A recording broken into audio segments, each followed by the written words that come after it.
New York was the place Chris Mullin called home. Mullin is now in his 7th season with the Warriors, and today he makes his only appearance of the season at Madison Square Garden. As Quinn Buckner found out, there will be more than a couple of friendly faces in the crowd. When God made a basketball player, he just carved Chris Mullin out and just said, this is a player.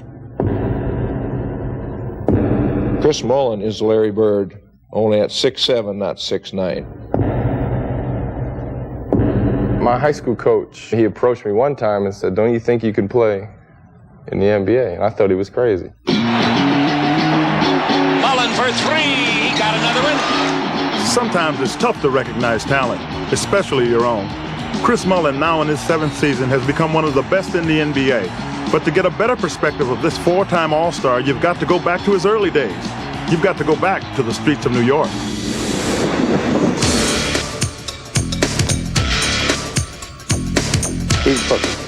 The way he talks, the way he acts.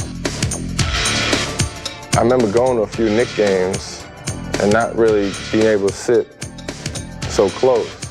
You know, man, I always wanted to maybe get down to and just touch that floor. The kid from Brooklyn would have to wait a few years for that chance, but he did become a high school legend. And then it was down the block to St. John's and a trip to the Final Four. He even won a gold medal at the '84 Olympics. But Mullin left a message at the Olympic training site: if the beer is cold, we'll win the gold. 3 years later, Chris had to come to grips with his alcohol addiction, entering a rehabilitation program. I want to go back to a time that had to be, in its own way, a bad time, but also a good time for you. Talk to me a little bit about your alcohol problem. Well, that, you know, looking back, that's 4 years now. So I can say now is the best thing I ever did in my life.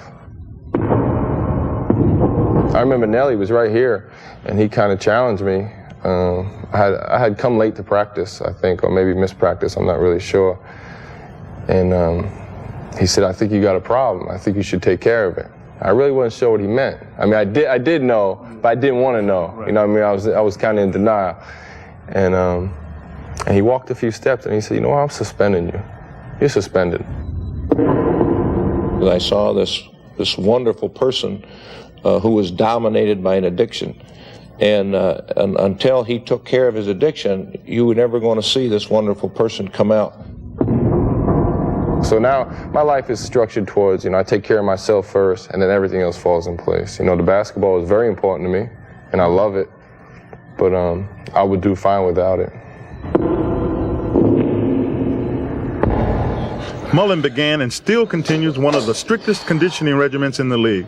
He finally had his life and his game together. Then a little more than a year ago, he lost his best friend. His father died. To me, he's still with me, you know, and I feel him, you know, and it's hard to say when and where at certain times. Maybe at night, you know, if I'm out walking my dog, and I just have a feeling that I need to talk to him. And I usually look up in the sky and just whatever star is shining, that's him. Yeah, well, I got one block here. Well, I got 22. Chris's mom continues a tradition started by Chris and his father. When the Warriors make their lone trip of the season to play at Madison Square Garden, it means free tickets for family and friends. For today's game, the Mullin contingent is an unbelievable 130 strong. You know, you play on the road so many times, you know, you just used to getting booed and yelled at and heckled and all that. But in New York, for some reason, it feels like, you know, not that they're rooting for the Warriors, but I got a little back anyway. You know, I mean, I feel pretty comfortable when I go back there.